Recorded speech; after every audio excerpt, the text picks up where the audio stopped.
All right. Well, good afternoon, everyone. My name is Leola Carter, your host for today's webinar.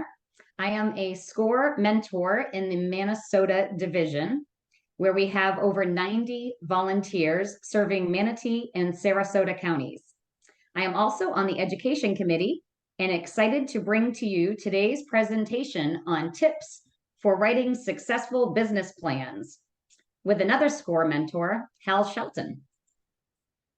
But first, a little bit more about us at SCORE.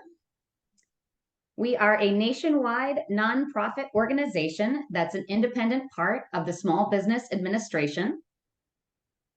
And what can SCORE do for you? We can provide free mentoring and educational services.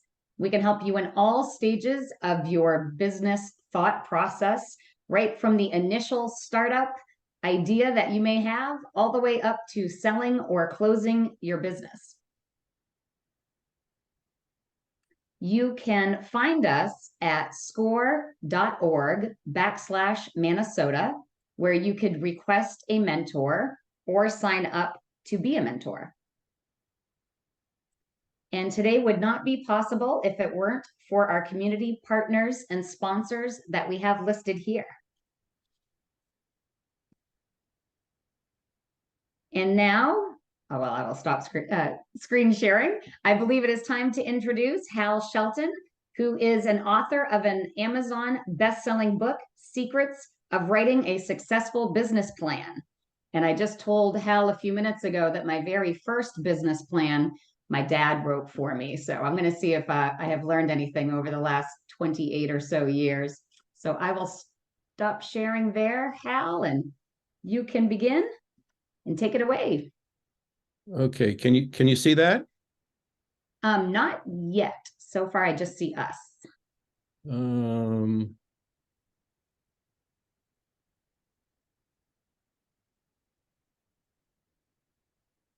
I'm at a loss here. I've lost. Maybe if you could share the screen. Sure. Yep, I can. So I'm going to go back to screen share. I'll go back to the slide of view. And then I'm right here. So if you want me to, then just let me know when you'd like me to advance. Sure, good. And we can go from there. Okay, so welcome everybody. Thanks for joining us. This is being presented, as Leola mentioned, by the Minnesota chapter, which I am not a part of. I'm a SCORE mentor in the Washington, D.C. area, and a member of the Washington, D.C. chapter. And I said in the chat, in the lead up, SCORE has about 10,000 mentors in about 300 chapters throughout the U.S. And one of the things that we practice is what we call one SCORE. And so behind the screen, we try among ourselves to make sure we're bringing the right resources to each one of our clients. So you get the services that you need, no matter where they're located. And since the pandemic, almost everything is done virtually. And so that's much easier to produce. Okay, next slide.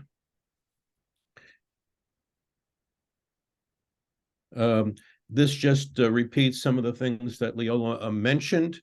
So you can see the dynamics and the dimensions of why I might be the right person for this presentation. I've been a SCORE mentor for 18 years. And in that time, I've helped over 1,500 entrepreneurs think about starting.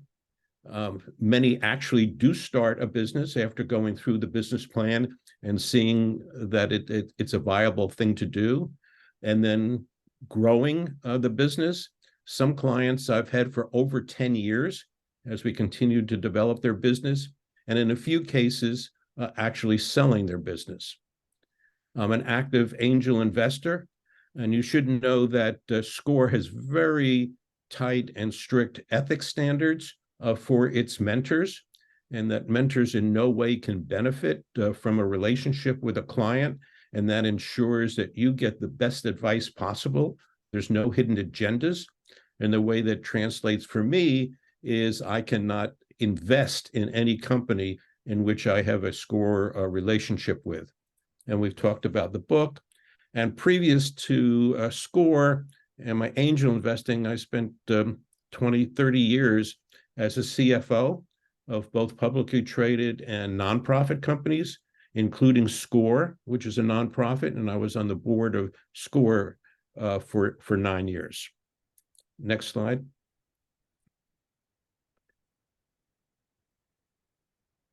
Well, I'm either really slow or I should use a different method. There we go. Okay, so this basically says the same thing that Leola mentioned in her summary. SCORE provides mentoring, training, and lots of templates and free business resources. Okay, next. Okay, so when I talked to Leola about how should I frame this discussion about business plans, where do we think most of the folks on the call will be in their journey in writing a business plan? And the thought was there's many folks who have writer's block or close up when they're faced with the blank piece of paper or the blank Word document. How is it I get started? And so most of this presentation is at that phase. We could have a subsequent presentation later on about taking it to the next level. And it's in 4 stages. And I'm going to read the words so they implant in your mind. Preliminary feasibility plan, that's really basic. Grow it a little bit. Feasibility plan, grow it some more, make it a business plan. Much like sometimes when people say, find a problem, it's like peeling an onion. Here we're growing the onion and we're keep adding to it and making it more robust as we do research along the way. And then finally, I got the business plan, but I have different kinds of readers, and what tweaks do I need to make to the business plan to satisfy those different users of the business plan? Next slide. And so just to set a reference point, when it's all finished, what's it going to look like? And what is the content of that going to be, so we know what is it that we're aiming to? And I have 3, 6, 8 sections here. If you do a search on business plans, some people say there's 5 sections, some people say there's 11 sections, and they're just carving up the same information in different ways, and it doesn't really matter. So the top of the business plan is an executive summary, and being it's a summary, it contains information, maybe a paragraph or 2 about all the stuff that follows. But it also is a marketing document that talks about why it is that you're going to be successful. Let me just take a pause here, just housekeeping thing. If you have questions as we go along, please put them in the Q&A block at the bottom of the page. Leola is going to be looking at that, and if there's something that really needs to be asked at that time, she's going to interrupt me, and we'll take it as it appears. Otherwise, we will have time at the end for more questions.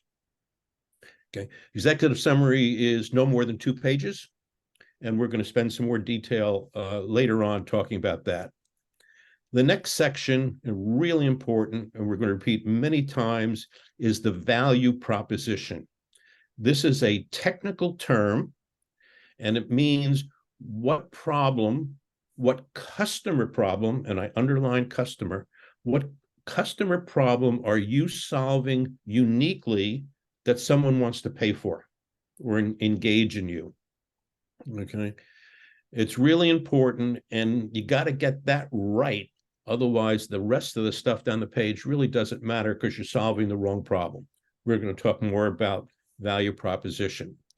The next is, what's your solution to the problem? What products and services are you going to offer to fix that customer problem or solve that customer problem that you've identified?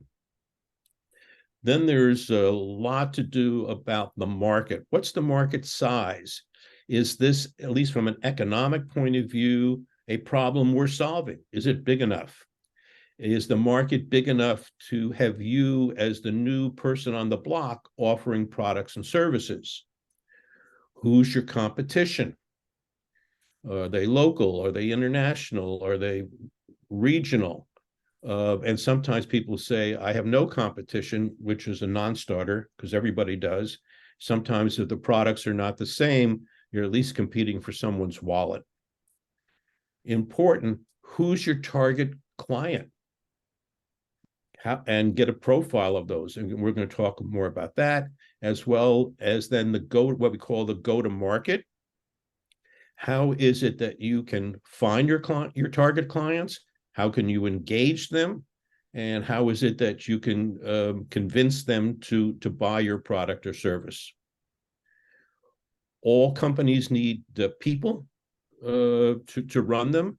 So the next is the leadership team. And often that starts off as one, it's you. But over time, what will that grow to be?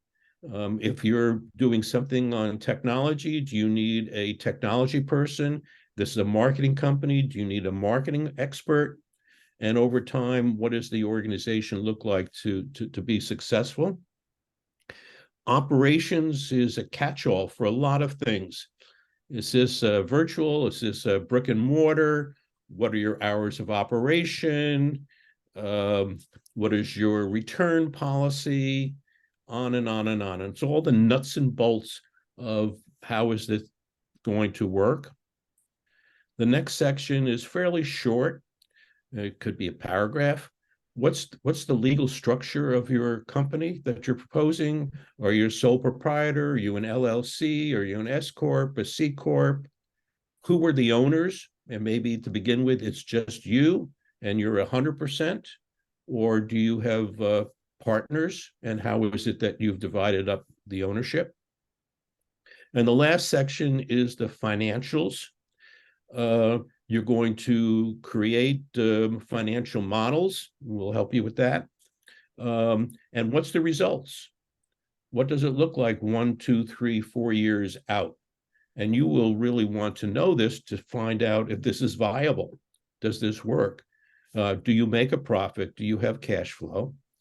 And then near term, what are your financial needs to get started? Do you have to go to the bank to get a big loan to refurbish a place for a restaurant or a retail store? Or are you self-funding because you're going to write a book or have a consulting business and there's very little upfront expenses? And it's very appropriate that the finances come last because what they're doing is translating all the stuff that came before into financial terms. Okay, so with that in mind of where we're headed, let's go back to the beginning and start with how are we going to fill up that page or pages?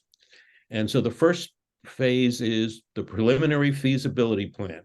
Get a piece of paper or get your computer up and get a Word or whatever word processing document you use. And for all sections except the executive summary, which is going to come last because it's a summary. So for those other 7 sections, write it down the title, space, and then another title until you have all of them. And then go back and write 1, 2, or 3 sentences about each of those 7 categories. What's your first guess at what your value proposition, what your market is, what your operations are, what your staffing is, each one of those. And I'm sure you can do that as you've been thinking about it, at least in your head, you've been thinking about it, but now put it on paper. So it's 1, 2, or 3 sentences.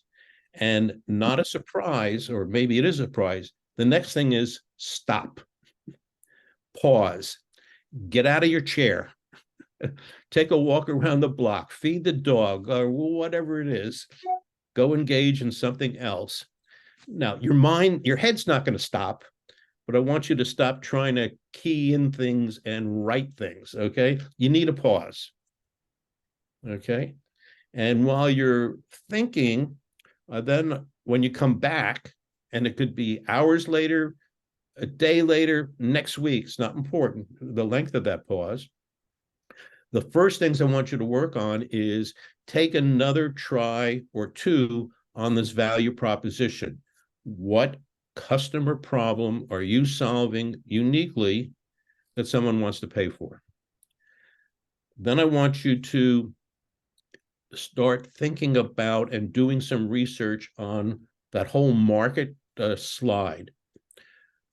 Go, for market size, go to the Census Bureau, go to trade organizations, trade groups of the industry that you're in, see what information they have about the market size, also about competition.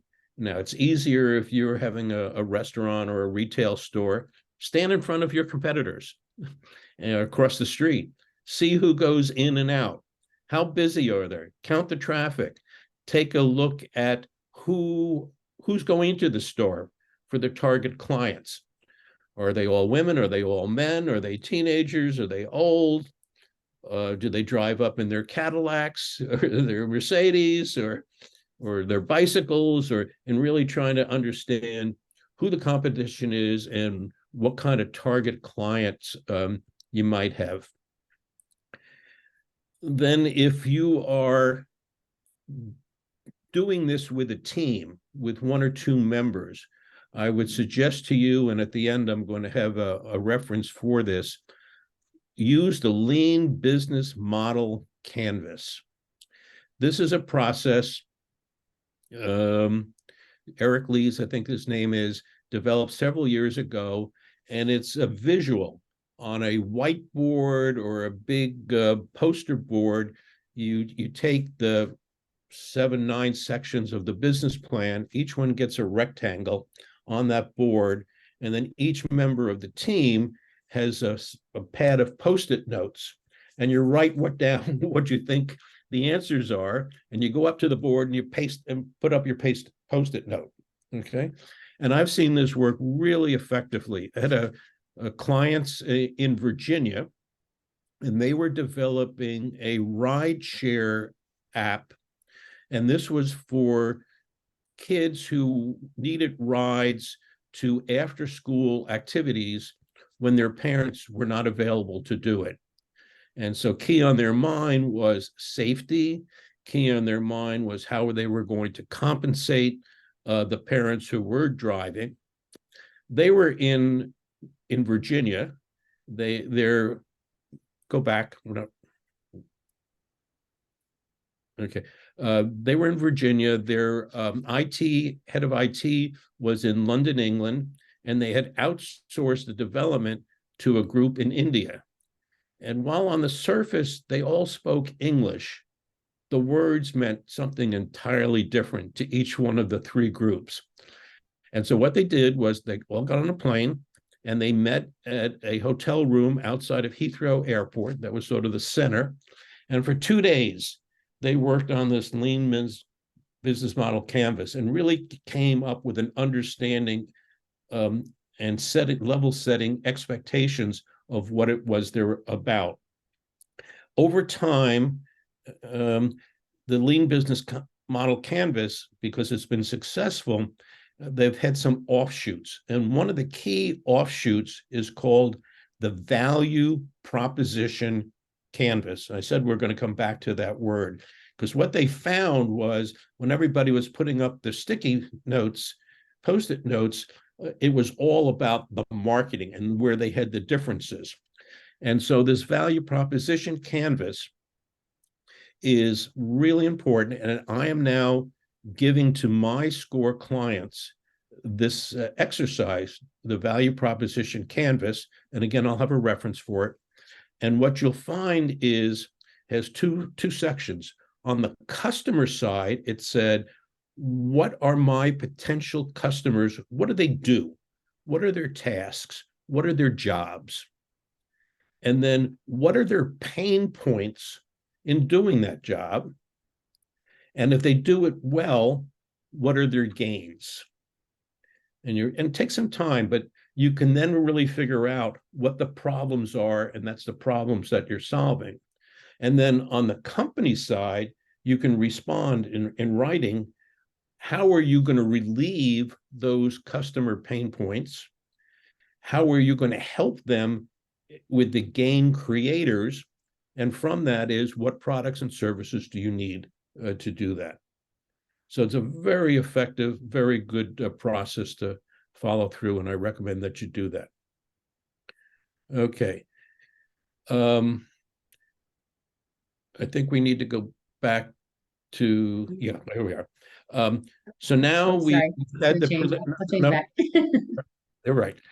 So now we have the preliminary feasibility study. We've done some research. Now it's time to go back and say, okay, here's what I did on the preliminary feasibility study. I had the 1, 2, 3 sentences. It was maybe 2 pages in total. Now I want you to expand each one of those 1, 2, 3 sentences to a paragraph. Okay, and now this should be maybe 4 pages. Okay, and so we're growing this business plan. Okay, the next slide, no surprise, we got another pause. Stop writing. Don't stop thinking, but stop writing. Take a walk around the block, whatever. Come back, and now we're going to have really more intense, more research. Next slide. Okay. So the first thing is conduct customer discovery. And if you research it, you will find this is a defined term, fairly well documented. And it's really understanding customer buying habits. It's not a question of, if I build it, will you buy it? That's too general. It's really understanding what's driving customers. And again, it's trying to get to the customer problem. So I had another SCORE client. She was a PhD research chemist, worked at the National Institute of Health Laboratories, and she had come up with a new insect repellent that was better than what was on the market. It was less odor, it was better for your skin, it was better for the environment. But she knew, she was a scientist and she had very little knowledge about marketing. And her going in assumption was, hey, I'll sell it to all the supermarkets and whoever does the weekly shopping for the family of the group, they'll go buy it. And I said, well, you better test out that assumption. So we got her to get her white lab coat, a clipboard, and she really looked the scientist role.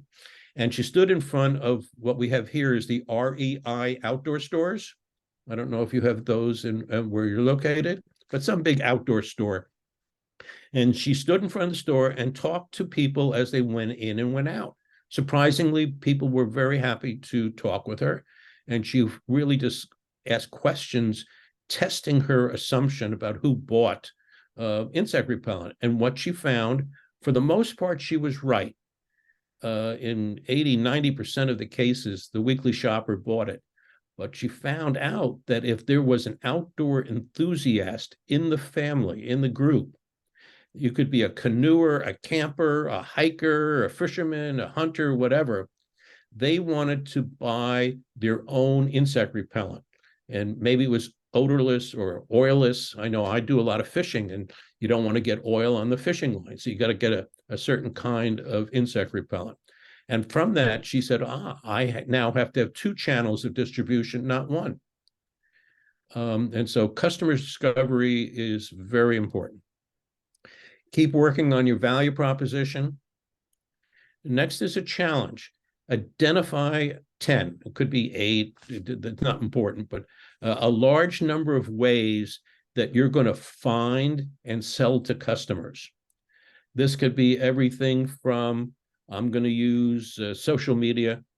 That's a catch-all. I'm going to use Google AdWords. I'm going to attend industry conferences. I'm going to do an email campaign, whatever. List, for you, particular 10 different things and sort of guesstimate, because you now know who the competition is and who your clients are. How much do you think you can sell? When you got to, this is just the first pass at that. Also identify your resources and where they're going to come from. Staffing usually for startup companies is the biggest resource. But if you need supplies, raw materials, what vendors have those. Are they in the US? Do you have to buy from China if they're, manufacturing? Try to get some guesstimates on what those expenses are. I want you to start building a financial model. For many people, that's not their thing, and they freeze up about going to Excel and do that. So SCORE and many others have ready-made templates for you. And as Leo said, if you go to score.org, you're going to find lots of templates, including several varieties of financial models that you could use. And here it's very important now to start gaining advisors and mentors. Usually family members are not good at this role. So find others, people that you maybe went to school with, professors, people who you used to work with or are now in other fields, to help you at least be a sounding board of your ideas that you can talk through with them. If you could go, oh, there we go. Next slide. Oops, sorry, I'm typing in the Q&A. I've got to go. There we go. Okay, so now we're ready to start pulling it all together, at least for a first draft, and you'll go through many drafts of that. So we had the preliminary feasibility, now we have the feasibility. We had 2 phases of research, pull it all together into one document. So we went from sentences to paragraphs, now to pages, and we keep growing this. I will caution you, the first time you calculate the financials, here's my revenue and versus my expense, you probably won't like the answer. I've seen that repeatedly. I mean, the good news is you might say, I make $20,000, but if this is going to be a full-time business, in most places, 20,000 doesn't cut it. So you will need to keep going back and changing, tweaking your assumptions. Now you got to be careful. You can clearly change the assumptions so it comes out right, but you need to have background and support that, in fact, the assumptions that you make are viable. Now, for the first time, we're going to start writing the executive summary. Since we've filled out all the other sections, it'll take several drafts. And this business plan could be somewhere between 5 and 30 pages, depending upon the audience. And we're going to talk about that in a few minutes. We go to the next slide. Sometimes I get questions about, okay, how we have these 3 stages. Give me an idea of the specificity and how that increases over time. And so I picked out a favorite one of the go-to-market. Remember I said, list 10 things you're going to do to find, attract, identify, and get customers. So in the preliminary feasibility plan, people say, I'm going to use social media. Okay. In the feasibility plan, it's which social media and why. I mean, there's many platforms, and you really, from the identification of your clients, of your potential clients, customers, where is it they hang out? Are they on LinkedIn? Are they on Facebook? Where are they? Because that's where you need to be. And there's not enough time in the day to be everywhere. So you need to pick those few that will get you the best reaction. And then for the business plan, you take that a little further and to say, okay, I have these 8 different ways I'm going to find and attract customers.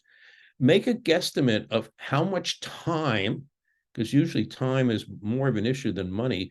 How much time bandwidth do you have for each one of those 8 or 10 items?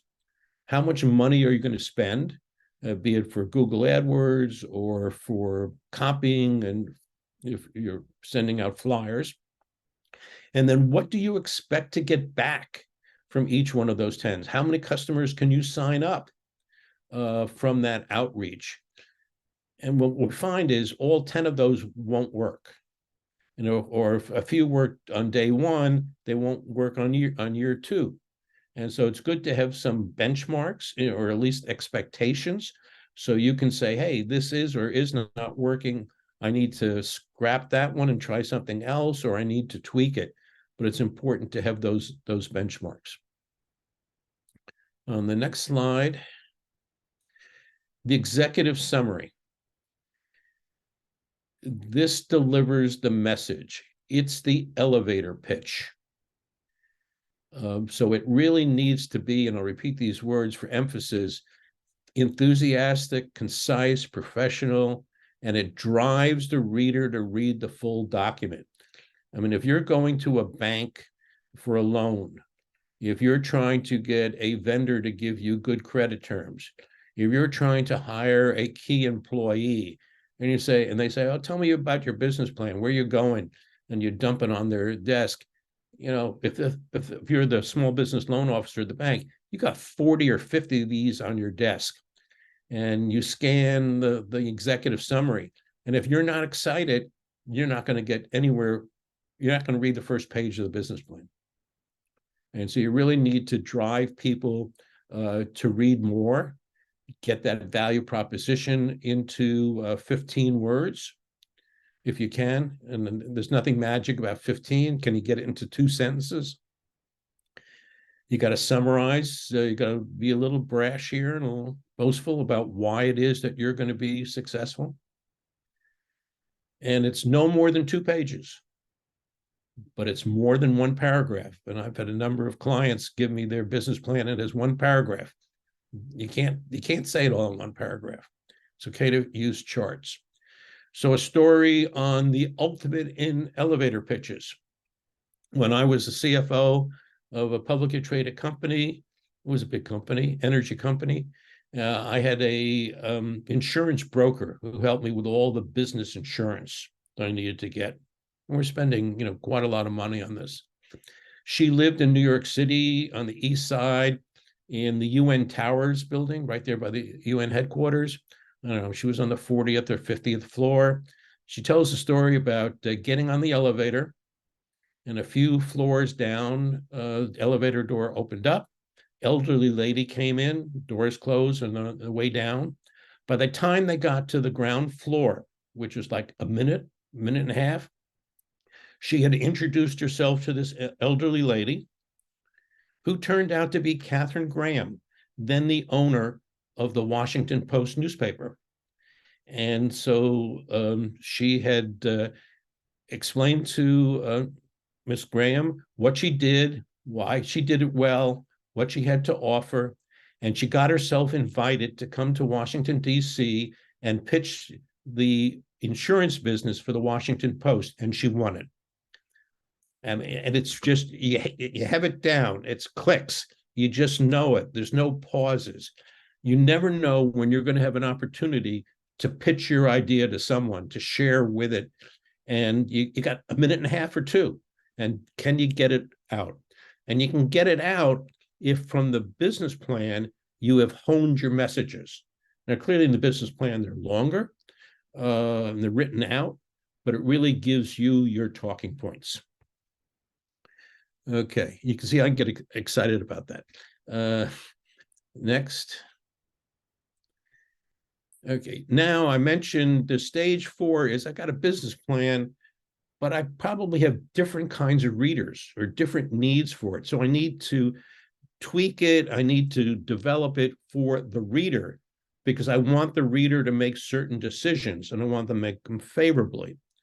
So taking the second one first, if I have an idea for a retail store or restaurant type business and I need to go to the bank for a loan, the business plan is going to be 20 to 30 pages, and half of them are probably going to be financial. Because the bank, for them to make money, they have to make loans, but really to make money, they have to collect on the loans. So they want a lot of information that demonstrates you have the ability to pay back the loan, the principal and interest, on time without any hassle. So you got to supply that information. On the short side, and this is what I did when I wrote my book, I wrote a business plan, and it was 5 pages. And it was because I was working from home. I had no employees. I didn't need outside funding. And it was a service type business. And so I I had my messages, so I had like a page and a half upfront executive summary. I had about a page about me, because when you're writing a book, it's why do you have the expertise to do it? I had about a page and a half on my go-to-market strategy and identify who my customers are and where they live and how I'm going to be in front of them. And I had a paragraph on what the financials would be. And 5 pages was fine for that. So but it all comes from having that initial business plan and knowing how to tweak it. And often I get comments, oh, Hal, everybody is now using videos. How about I have a video business plan? Or you can see advertisements, the 1-page business plan. If your intended reader is looking at those, that's fine. But if your intended reader is used to having 20 or 30-page business plans, that's what you need to have. You want to make it easier for that small business loan officer to find the things that she needs to find in the places which she's used to finding them. And Hal, can I ask one of the questions? Hopefully I'm not interrupting right in the middle, but I was thinking the perfect time to ask this question. One of our attendees wants to know what your opinion is for using AI to generate a business plan. They say last week they attended a webinar on AI, and the person used AI to generate and then edit the business plan and was approved by 3 different banks for the loan, and it only took him about an hour. So the person wanted to know, Hal, what is your opinion on doing that? So, ChatGPT is probably great. I use Grammarly to help on the sentence structure and make sure my spelling's right and so forth. So yes, there is a role for that, and you should be using those. The concern is it a generic business plan or is it your business plan? And I guess the response will be, hey, but the bank approved it. Okay, so maybe that's the success factor. But you really need to make it your business plan, because at the end of the day, the business plan is for you. It's your roadmap and the things that you're going to do to make this successful. So I guess I waver a little bit of, you got to supply enough information for the AI to make it your business plan. So it's a combo of you're supplying the base information and they're putting it in a nice package. Thank you. Okay. And maybe take that a little further. I got similar questions about, should you pay anybody to write your business plan for you? And my general answer is no, because it's really expensive. And again, it's not your plan. The one exception is if English is not your main language, or you're not comfortable, and the people reading it and need it to be in English, then you might want some help there. But again, as the gentleman said, maybe using ChatGPT might be a way around that.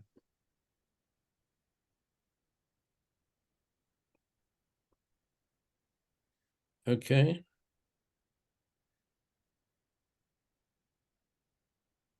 You want to go to the next slide, or are there other questions that we should be talking about now? That one just seemed to be right on point, so I'll hold another one for a little bit longer. Okay. So two summary ends. The first is do's and the second one is don'ts. So the do's: surround yourself with advisors and mentors. It could be a SCORE mentor, which I would recommend, but you could clearly have more than one SCORE mentor, or one from SCORE, one from a university, one from someone in the field, someone who you trust to be sounding boards and give you advice. Again, I just repeat, make it business plan about satisfying the customer need, the customer problem, not what your problem is, or you have a product and I'm going to build a better product, the better mousetrap, and people will come to my door. That is not a winning strategy. The sales goals, I mean, need to be supported by research, actionable marketing plan. I found over my 18 years as SCORE mentor, the hardest thing for all startups is getting customers. It's really hard, and you really need to think that out. Write the plan with a knowledge of who's going to read it. And as a side, understand your own strengths and your weaknesses, and particularly your time available. Most folks say, I got a day job. I really like to do something else. Maybe I can start something up. And if it flies, maybe I'll quit my day job. But so how much time will you really have while you're trying to balance these things? Can you do it on weekends and evenings or not? And on the next slide, the don'ts, as I've suggested with the pauses, don't try to write the full plan in one sitting, with the exception is if you have vast experience. I've had some other SCORE clients, they were in the staffing business, and they worked for they were good friends, they worked for different companies, they decided to join together. One was Mr. Inside. They were finding all the folks who would be doing the temporary work, and the other was Mr. Outside. They were finding the companies who wanted temps. And they knew enough about the business that they could just sit down in one sitting and develop the full plan. Don't undertake the whole process by yourself. Get help, have a sounding board, get some mentors. Again, it's not about you, it's about the customer. And lastly here, don't procrastinate. The business plan is never perfect. And truthfully, it's never finished.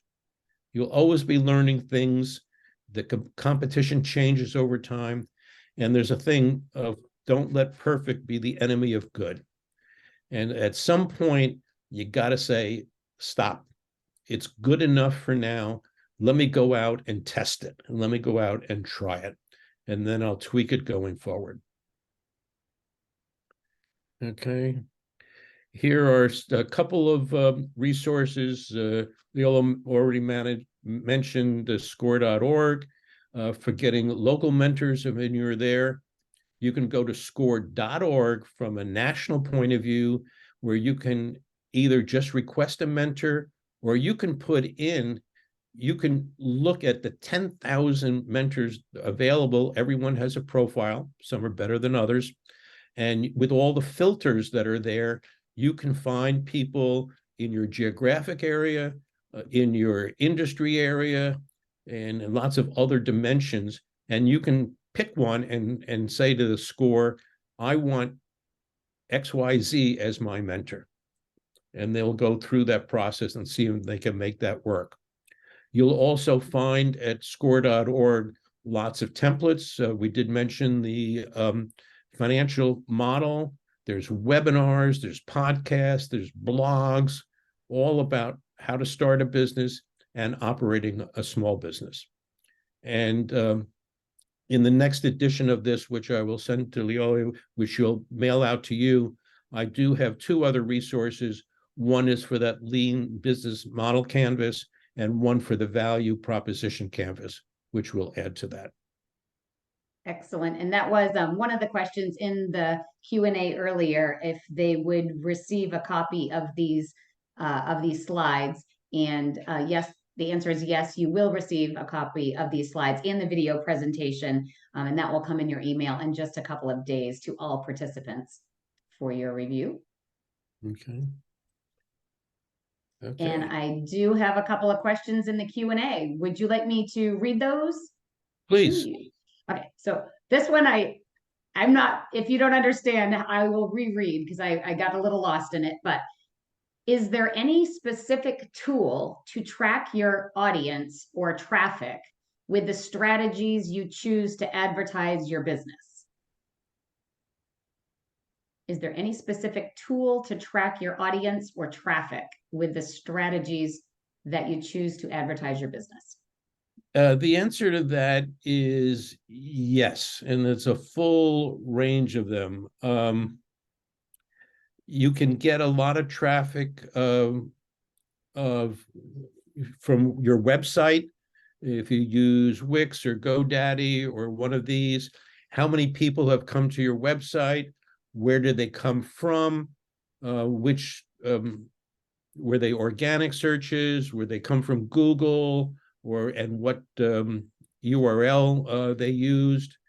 If you're using more sophisticated market things like HubSpot, you can really have all your folks in there that you reached out to, who is coming to you, and even on the first ones, how much time did they spend? Which pages of your website did they look at? How much time they spend on each page? And yes, there's lots of information available on tracking. All right, I have another question. Jennifer wants to know if I already have an established business, but I've never done a business plan. Do you think it's a good idea to create one?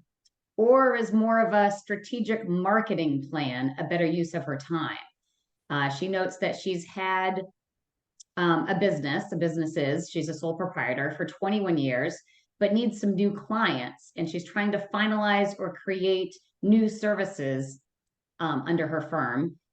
She feels like she needs a roadmap or accountability. So, your thoughts on that? Writing a business plan, even though she's never had one, or more of a strategic marketing plan? Okay, so Jennifer, a lot of things in there, a lot of good questions.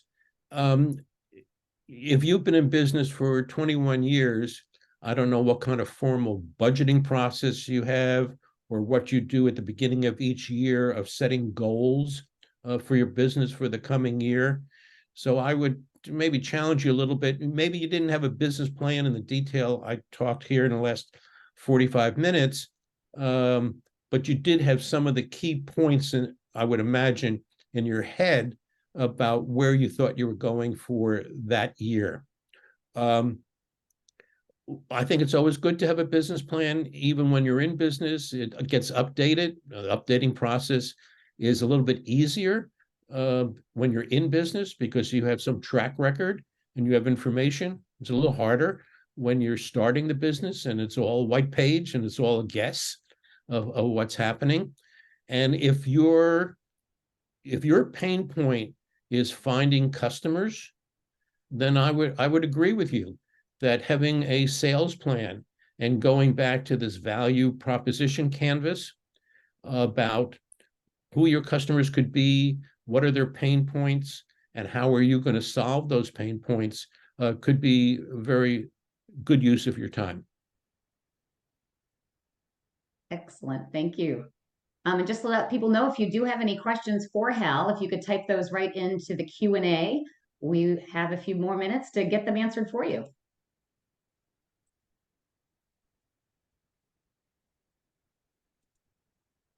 Let's see.